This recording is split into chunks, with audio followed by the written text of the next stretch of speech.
Mga ambassador mula Europa, pinasyalan ang mga Belenismo entry sa Tarlac. Narito ang report.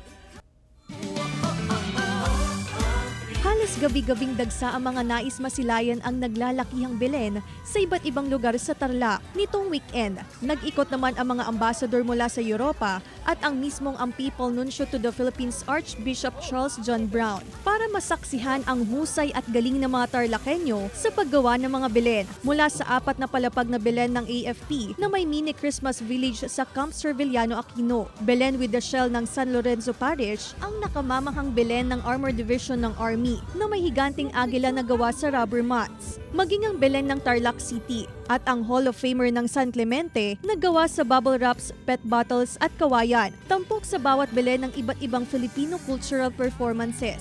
Just fantastic. It kind of creates light and happiness, and I'm also impressed. Absolutely, I feel the Christmas spirit coming. Belenismo is the pride of every Tarlakenyo. We are the Belen capital of the Philippines. It was started in 2007.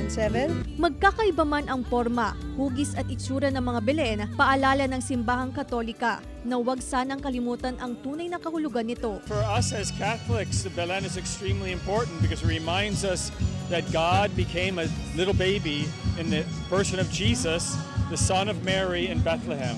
And when we go to a Belen, we should always say a prayer, especially a Hail Mary to Our Lady, asking her to bless us. Claire Lacanilaw, 1 North Central Luzon.